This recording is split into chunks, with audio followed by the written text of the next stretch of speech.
नमस्कार, आप देख रहे हैं केडी न्यूज। केडी न्यूज में आपका स्वागत है।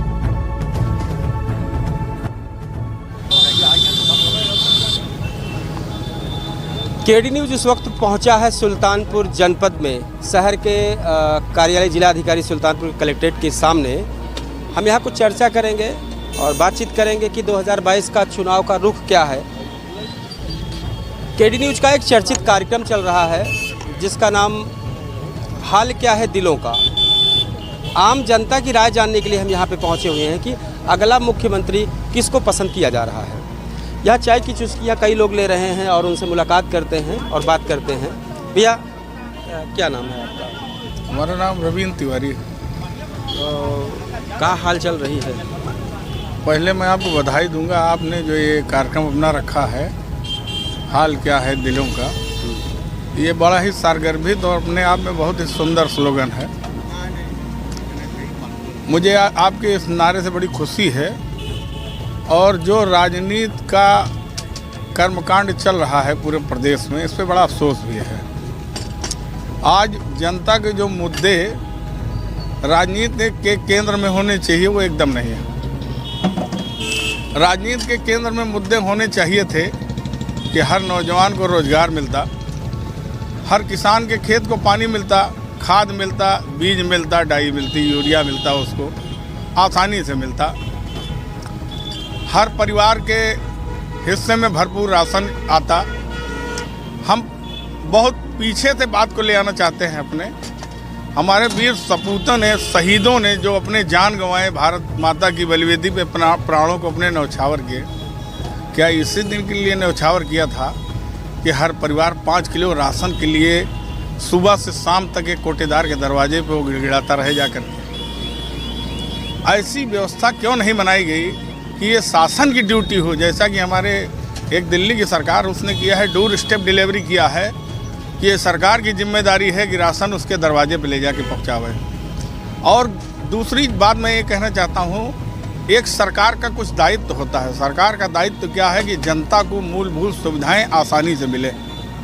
आय, निवास, जाति प्रमाण पत्र लेने के लिए लोगों को तहसील और कचहरी के चक्कर लगाने में हफ्तों 10 दिन गुजर जाते हैं। और मैं अपनी बात को संकेत में कहना चाह रहा हूँ, एक पार्टी है आम आदमी पार्टी की जो सरकार दिल्ली में है, आय, जाति, निवास प्रमाण पत्र के लिए उन्होंने होम स्टेप डिलीवरी लागू किया हुआ है कि आप एक उनके दिए हुए मोबाइल नंबर पर फ़ोन करिए, उनका आदमी आकर के 50 रुपये की रसीद काट देगा आपके दरवाजे पे, और आपको आय चाहिए, जात चाहिए, निवास प्रमाण पत्र चाहिए, राशन कार्ड चाहिए, वो जो भी चाहिए वो 50 रुपये की रसीद काट करके उनका आदमी दिए हुए नियत समय पे आपके दरवाजे पे आके दे जाएगा। हम थोड़ा सा एक बार फिर से रिवाइंड होके, ये इस वक्त जो माहौल चल रहा है इसमें मुख्यमंत्री की दावेदारी का चेहरा किसको मानते हैं? देखिए, ये भी एक बड़ी विडंबना है कि लोगों के शक्ल पे, चेहरे पे चुनाव लड़ा जा रहा है। ये बहुत बड़ी विडंबना है भारतीय राजनीति की। नेतृत्व जो है जनता के बीच से निकल के आना चाहिए। मुझे याद है 1975 को जमाना, जब इंदिरा गांधी के इमरजेंसी के खिलाफ जनमत खड़ा हुआ और जनमत का नेतृत्व एक 80 साल के बूढ़े ने किया, लोकनायक जयप्रकाश नारायण ने किया, और निस्संदेह नेतृत्व करने वाला आदमी उसने सत्ता के सिंहासन को जनता के आदमी के हाथों में सौंप दिया। सामंतवाद की मैं अपनी बात को कंक्लूड कर रहा हूँ कि ये एक बड़ी बहुत ही विचित्र दुखद स्थिति है कि आज सत्ता के सिंहासन पे उत्तर प्रदेश में एक ऐसा व्यक्ति बैठा हुआ है जो घोर अहंकारी है, जिसकी सोच में सामंतवाद भरा हुआ है, खून में सामंतवाद भरा हुआ है। एक वर्ग विशेष के प्रोत्साहन करते हुए वो अपनी पार्टी को तो डुबो ही रहा है, उत्तर प्रदेश के अंदर में एक अराजकता का माहौल पैदा कर रहा है। ऐसे नेतृत्व को बदलना चाहिए और एक सार्वभौमिक, सर्वग्राही एक ऐसा नेतृत्व आना चाहिए जो उत्तर प्रदेश के सभी सारे धर्मों, जातियों, संप्रदायों, अगड़ा पिछड़ा सभी की भावनाओं को समावेश कर सके। कौन हो सकता है? मैं किसी आदमी का नाम नहीं लेना चाहता, मैं नाम नहीं ले, लेकिन फिर हम आपकी तरफ आएंगे चर्चा में। एक बार हमारे बगल भैया थोड़ा सा इधर आ जाए। भैया क्या नाम है आपका? शैलेश पांडे, शैलेश पांडे। कहाँ से? गोसाईगंज विधानसभा। क्या हाल है? ठीक है, खेती बाड़ी बढ़िया। बढ़िया है। के सरकार आवत या योगी की मतलब मुख्यमंत्री 100% योगी। क्या चीज़ है? गरीबों की मदद, निःशुल्क राशन बांटना, कोरोना काल में किसी को परेशानी न होना, समय से सबको पूरे उत्तर प्रदेश में एक समान बिजली की आपूर्ति करना, खाद बीज किसानों को मुहैया कराना। भाई सपा पार्टी कई लोग कहते हैं सड़कें नहीं ठीक है, आप कह रहे हैं कुछ नहीं, केवल एक जात की पार्टी है बस, कुछ नहीं। हर सीट आएंगे आपकी तरफ, फिर आएंगे और एक बार हम बात करते हैं, चाय की चुस्की ले रहे लोगों से मुलाकात करते हैं। हाँ भाई, क्या नाम है आपका? हिमांशु मालवीय नाम है मेरा। तो क्या हाल है आजकल?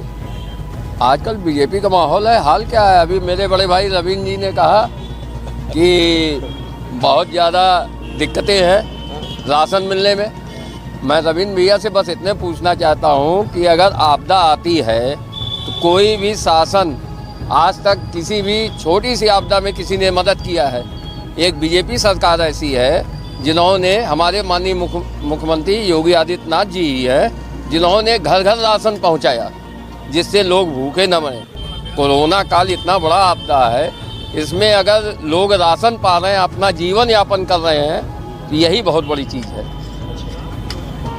तो लेकिन आरोप तो भाई सब लोग लगा रहे हैं क्योंकि बाबा जी एकदम चले जाएंगे। बाबा जी चले जाएंगे, वो तो 10 मार्च बताएगा कि बाबा जी चले जाएंगे कि बाबा जी बम्पर वोट से आगे आएंगे। सरकार उन्हीं की बननी है। और ये गौवंश को लेके बड़ा अफरा तफरी है किसानों में। किसको लेके? गौवंश, जानवरों को लेके। हाँ, जानवरों को लेके जो अफरा तफरी है, सारी जिम्मेदारी सरकार की ही नहीं, हम लोगों की भी जिम्मेदारी है कि हम उसको कैसे डील करें। और सरकार का बस इतना ही है, कि सरकार कुछ पाबंदियां लगाए जिससे जो छोटे जानवर हैं उनको राहत मिल पाए। अच्छा। नहीं ठीक है, आप चाय पीजिए। चाय की चुस्कियों के बीच में हमारी चर्चा चल रही है और हमारे बीच भैया, क्या नाम है आपका? वरुण मिश्रा। क्या हाल है? बढ़िया, ठीक है। अरे चुनाव चलता बा जी, का माहौल है? चुनाव चल रहा है, झूठे आदमी का भगावे के लिए जनता तैयार है, मौके के इंतजार है। चुनाव आवे दे, जो झुट्टा टहरता है मार्केट में, झुट्टा और छुट्टा सब जाने वाले हैं। छुट्टा पे कुछ कहेंगे? छुट्टे पे कहना नहीं है, समझना है। और समझ रही उत्तर प्रदेश की जनता, छुट्टा जानवरों ने जिस तरह से पशुओं का नुकसान किया है, छुट्टा नेताओं ने जिस तरह से दल बदल किया है, दूसरी पार्टियों में जा रहे हैं, मौके की तलाश कर रहे हैं। जनता भी मौके की तलाश में है, उनको जवाब देने के लिए तैयार है। तो आपकी बार मुख्यमंत्री के हुए? प्रियंका गांधी जी बनेंगे उत्तर प्रदेश की मुख्यमंत्री। पूरा एकदम 100% तय है, कोई बदल नहीं सकता। परिवर्तन उत्तर प्रदेश में तय है, प्रियंका गांधी। सब सपा लोग कह रहे हैं अखिलेश। नहीं, देखिए अखिलेश यादव की इसके पहले भी जनता देखी है, अभी भी देख रही है, योगी आदित्यनाथ को भी देख लिया है, और अब मौका कांग्रेस को है। 32 साल से उत्तर प्रदेश का जो हाल है बिगड़ गया है, इसको कांग्रेस पार्टी। एक दो चीजें जनता को बता दीजिए जो कांग्रेस ने किया हो, क्यों जनता दे कांग्रेस? अरे मैं सुल्तानपुर जनपद से हूँ। सुल्तानपुर जनपद में उद्योग देने का काम एकमात्र चीनी मिल जो कांग्रेस की सरकार में लगी थी, उसके बाद से कोई उद्योग आज तक सुल्तानपुर में लगा ही नहीं। इससे बड़ा उदाहरण कोई हो ही नहीं सकता। एकमात्र केंद्रीय विद्यालय, उसके बाद दूसरा विद्यालय बना ही नहीं, कांग्रेस ने बनाया। जो काम कांग्रेस करके गई उसके बाद तो उत्तर प्रदेश में सिर्फ जाति और धर्म के नाम पे लूटने का काम हुआ है। सुल्तानपुर जनपद उससे अलग थोड़ी है। सुल्तानपुर जनपद में विकास का कोई काम ही नहीं हुआ। 32 साल से आपस में लड़ाई करवा के वोट लेना, कभी जात के नाम पे, कभी धर्म के नाम पे। सुल्तानपुर की जनता अब समझदार हो गई है, इस बार समझदारी से जवाब देगी, ये तय है। चलिए, चर्चा में भी आपसे आपके पास फिर आएंगे। भैया थोड़ा सा आ जाए इधर। क्या नाम है आपका? मोहम्मद सलीम। तो क्या हाल यह है? जी, हाल तो इस समय चुनाव का माहौल चल रहा है, और चुनाव में हर पार्टियां जो है एक दूसरे पर तंज कस रही हैं। आम आदमी पार्टी इस समय नई पार्टी है, उभर करके पूरे उत्तर प्रदेश में आम आदमी पार्टी की सरकार बनेगी। अच्छा, क्योंकि जी संजय जी कौन जी, आएंगे? जी। संजय सिंह आएंगे? संजय सिंह आएंगे, माननीय राज्यसभा सांसद जी। क्योंकि दिल्ली मॉडल पर पूरा जो उत्तर प्रदेश में जो चर्चाएं चल रही हैं, दिल्ली में जो जिस तरह से प्राइमरी स्कूल को क्या कहते हैं, अंग्रेजी मॉडल पे जो है तैयार किया गया है, उसी मॉडल पर उत्तर प्रदेश में भी जो है प्राइमरी विद्यालयों को मॉडल दिया जाएगा। मुख्यमंत्री कौन होगा आपकी बार? आपकी बार मुख्यमंत्री हमारे आम आदमी पार्टी के बनेंगे। अच्छा जी ठीक, हम आपके पास आ रहे हैं। एक युवा चेहरा भी दिख रहे हैं कुछ लोग। भैया क्या नाम है आपका? जी राहुल राय, कहाँ से हैं? लम्बुआ। लम्बुआ? जी जी। तो क्या हाल है लम्बुआ के? लम्बुआ में सब ठीक है, बढ़िया है। ये जीते रहा है मुख्यमंत्री कौन बनेगा? मुख्यमंत्री आने वाला समय बताएगा, अभी हम कुछ नहीं निश्चित कर सकते। हाँ। आने वाला भविष्य बताएगा मुख्यमंत्री कौन बनेगा। अभी तो कुछ निर्णय नहीं ले सकते ना। अच्छा। चुनाव का माहौल कैसा रहेगा अभी क्या? गांव देहात के हाल? गांव देहात का सब ठीक हाल है। ठीक है जी। सड़क खड़ंजा सब तो ठीक ही है। सब ठीक ही है। जी जी जी ठीक है बेहतर है भैया। हम और किसी से मुलाकात करते हैं। यहाँ कुछ और लोग खड़े हैं। भैया नहीं, चलिए ठीक है। जी क्या नाम है आपका? मोहित तिवारी नाम है मेरा। कहाँ से हैं? मैं सुल्तानपुर 188 विधानसभा। अच्छा जी। तो माहौल बहुत गर्माहट में है। बिल्कुल चुनाव माहौल। क्या लागत है?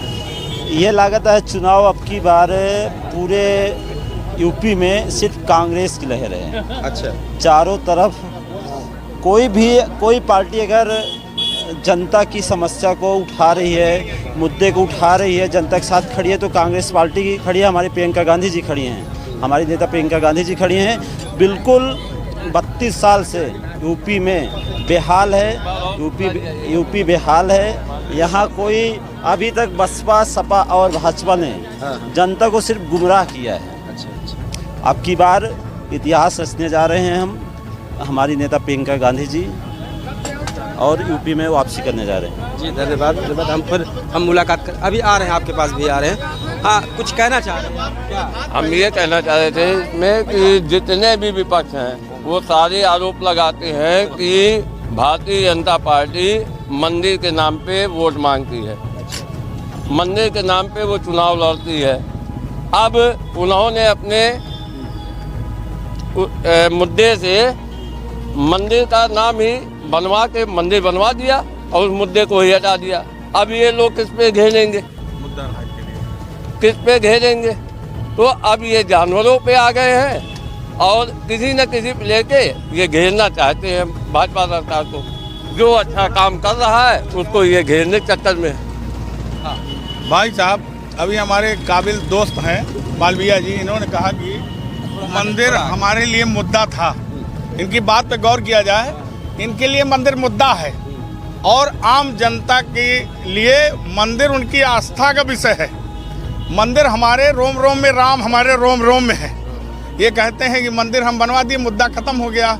इन्हीं की नेता थी एक सुषमा स्वराज, उन्होंने कहा था श्री राम मंदिर का मुद्दा जो है एक चेक है, वो चेक कैश हो गया, उसके बाद उसका काम खत्म हो गया। तो कह रहे हैं तो कोई गलत बात नहीं है। इनकी बात में एक बात और मैं जोड़ना चाह रहा हूँ। ये मंदिर का मुद्दा ला रहे हैं, भगवान राम के मंदिर का मुद्दा ला रहे हैं। जिस चीज को सुप्रीम कोर्ट ने निर्णय किया है उसमें इनका क्या श्रेय है? पहली बात। दूसरी बात मेरी सुनिए, मैं इनका साथ देने के नेतृत्व में चलने का तैयार हूँ। आज 50 साल से एक मुद्दा मंदिर का अटका हुआ है, देवाधिदेव महादेव का कैलाश मानसरोवर का मुद्दा, जो चाइना के हाथ में, चाइना ने कब्जा कर लिया है भगवान भोलेनाथ का कैलाश मानसरोवर। नरेंद्र मोदी किस दिन उसको आजाद कराने का आंदोलन कर रहे हैं? रविंद्र तिवारी पहले उनके साथ में चलने को तैयार होगा। अगर इनमें दम है तो कैलाश मानसरोवर को चाइना से लाने का प्रयास कर रहे हैं। 7 साल में उसकी बात तक नहीं किया इन्होंने। कम शब्दों में जवाब। हमारा जवाब ये है कि अगर भारत की जनता स्वयं चाहेगी तो केदारनाथ नहीं, हम चीन को भी जीत के लाएंगे। केदारनाथ नहीं, कैलाश मानसरोवर हम कहते हैं। केदारनाथ तो हिंदुस्तान है। आप क्या कहेंगे? लोगों की बहस के बीच में आपका क्या कहना है? देखिए, मंदिर की बात की अभी भारतीय जनता पार्टी के भाई ने, अच्छा लगा मंदिर की बात की, लेकिन वो मंदिर हमारी आस्था का प्रतीक है। 2 करोड़ की ज़मीन 5 मिनट के अंदर 16 करोड़ की कैसे हो जाती है, यही मुद्दा भारतीय जनता पार्टी के सामने खड़ा है। 2 करोड़ की ज़मीन को 16 करोड़ रुपए में भारतीय जनता पार्टी खरीदती है। 5 मिनट के अंदर चौगुना मुनाफा, जो अमित शाह के बेटे हैं जय शाह, उनकी तरह जो कारोबार चलता है, इसी मंदिर को ये लोग बनाने का प्रयास करते हैं। मुख्य मुद्दा उत्तर प्रदेश में भ्रष्टाचार का है, महंगाई का है, छुट्टा जानवरों का है, जिनसे रोजगार का है, जिनसे युवा जुड़ा है, आम आदमी जुड़ा है, नौजवान जुड़े हैं, महिलाएं जुड़ी हैं। महिला सुरक्षा में, महिला के खिलाफ अपराधों में उत्तर प्रदेश NCRB डाटा के हिसाब से नंबर 1 पर है। महिलाओं के खिलाफ सबसे ज़्यादा अपराध उत्तर प्रदेश में हो रहा है। बेरोजगारी सबसे ज़्यादा पिछले 45 सालों के रिकॉर्ड स्तर पर है, उत्तर प्रदेश में सबसे ज़्यादा।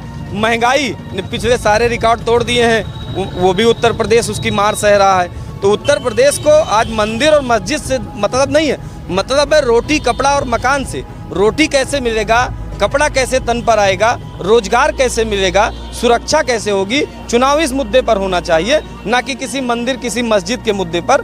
मंदिर हमारी आस्था का विषय है, मस्जिद किसी की आस्था का विषय। आस्था का विषय अपनी जगह और विकास का मुद्दा अपनी जगह। चुनाव हमेशा विकास के मुद्दे पर होना चाहिए, धार्मिक मुद्दे पर नहीं होना चाहिए। एक हमारे बगल एक युवक खड़े हैं, क्या कहना चाहेंगे भैया? आप, क्या नाम है आपका? मेरा नाम है विवेक यादव नाम है। कहाँ से है आप? मैं किसौली विधानसभा से मेरा क्षेत्र लगता है। लेकिन मैं जो भारतीय जनता पार्टी ने जिस आधार पर अपनी सरकार बनाई थी, मोदी जी ने कहा था सबका साथ सबका विकास, लेकिन इस पार्टी ने केवल अपना विकास किया, सबका विनाश कर दिया।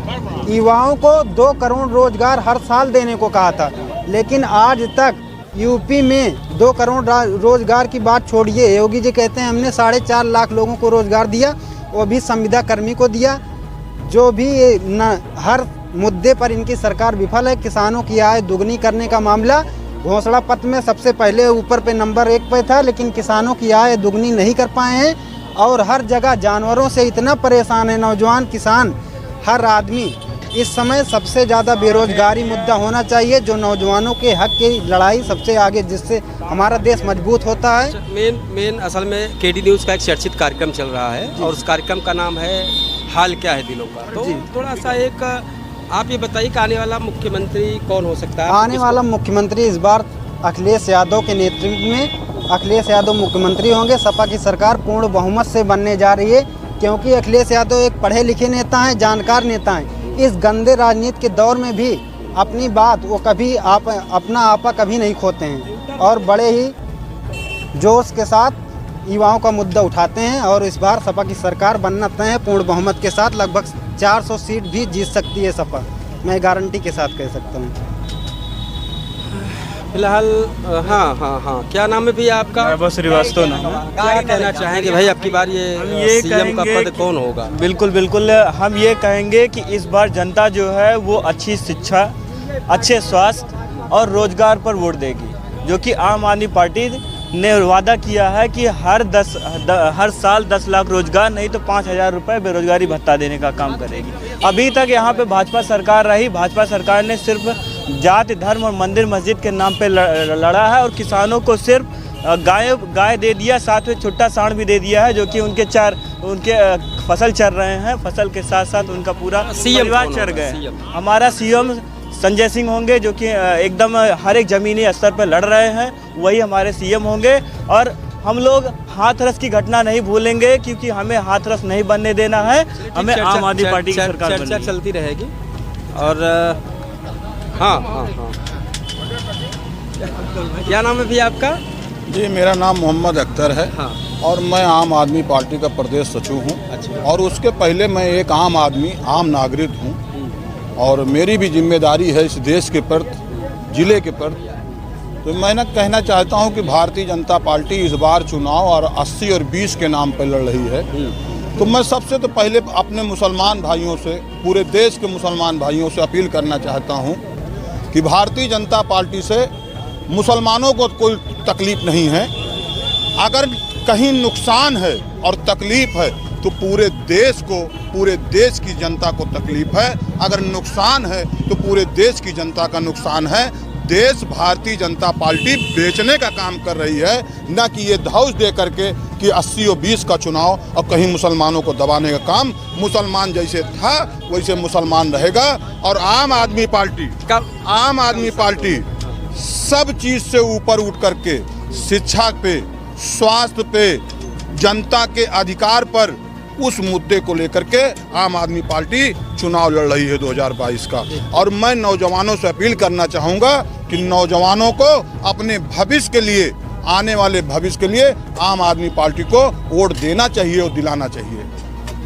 ठीक। बहुत अच्छा आपने कहा भैया। हाँ, कुछ कहना चाह रहे थे आप। भैया मैं आपसे निवेदन के साथ एक मेरे दिल का, आपने कहा हाल क्या है दिलों का, तो अपने दिल के का नाम है। हाँ, अपने हाल के दिल में एक बात और कहना चाहता हूँ कि भारतीय जनता पार्टी नामक पार्टी का जो गठन किया था एक ब्राह्मण ने किया था, पंडित अटल बिहारी वाजपेयी ने किया था। तो ये प्रकृति का एक शाश्वत सत्य है, जो ब्राह्मण नामकरण कराता है वही पिंडदान भी करता है। तो जिस भारतीय जनता पार्टी का नामकरण ब्राह्मण ने कराया था, उन्हीं ब्राह्मणों ने अब तय कर लिया है इसका पिंडदान करने के लिए। तो ये जाने वाली है। और एक राष्ट्रीय महत्व का एक मुद्दा कह करके अपनी बात मैं खत्म कर रहा हूँ। केडी भाई, एक मुद्दा मैं दे रहा हूँ। ये जो चुनाव घोषणा पत्र, संकल्प पत्र, गारंटी पत्र तमाम राजनीतिक दल दे रहे हैं, ये जनता को भ्रमित कर रहे हैं। भारत निर्वाचन आयोग से मेरी एक मांग है, भारत निर्वाचन आयोग से, कि इन गारंटी पत्र, संकल्प पत्र, घोषणा पत्रों को एफिडेविट पे, शपथ पत्रों पर इनका पंजीकरण कराया जाए। अगर ये पालन नहीं करते इनकी मान्यता निरस्त कर दी जाए पार्टियों को। ठीक ठीक, बहुत बहुत अच्छी बात। फिलहाल आपकी ये व्यक्तिगत राय थी, हम कुछ लोगों से और मुलाकात करते हैं। हाँ हाँ, जो कहे हाल क्या है दिलों का, हम यही कहना चाहते हैं, भाजपा सरकार रोजगार तो नहीं दे पाई, लेकिन बेरोजगार जरूर नौजवानों को बना दी है इस समय। धन्यवाद धन्यवाद। हाँ भैया, ये है आपसे बात, क्या नाम है आपका? मेरा नाम मोहित कुमार साहू है। कहाँ से है भैया? मैं शास्त्री नगर से हूँ अच्छा। और भाजपा का पदाधिकारी हूँ। भाजपा पे तो बड़ा आरोप लग रहा है इस वक्त भाई। आरोप वहाँ लगते हैं जहाँ ईमानदार का काम होता है। आरोप हर जगह लगता है, जहाँ ईमानदारी होती है वहाँ आरोप लगना तय है। तो अब की सीएम हमारे योगी जी होंगे 350 के साथ। और ये 80-20 का क्या मामला है भाई? 80-20 वो तो हम लोग कह रहे हैं 80-20, 80 तो हमारा था ही, वही मैंने कहा ना 350 के पार, 403 सीटें हैं तो 80-20 ईमानदार काम धंधा। हम इस वक्त सुल्तानपुर शहर के कलेक्ट्री के ठीक सामने यहाँ चर्चा पर चर्चा चल रही थी, जो केडी न्यूज़ की चर्चित कार्यक्रम हाल क्या है दिलों का चल रहा था। यहाँ आम जनता से राय ली गई कि अगला सीएम कौन होगा। लोगों ने अपनी अपनी राय रखी है। हम अगले पड़ाव के लिए निकलेंगे। ये मेरा कार्यक्रम चुनाव तक, लगभग जब तक चुनाव चलेगा तब तक चलता रहेगा, अनवरत जारी रहेगा। हम अगले पड़ाव के लिए निकलते हैं। तब तक के लिए आप सब लोगों से जय हिंद।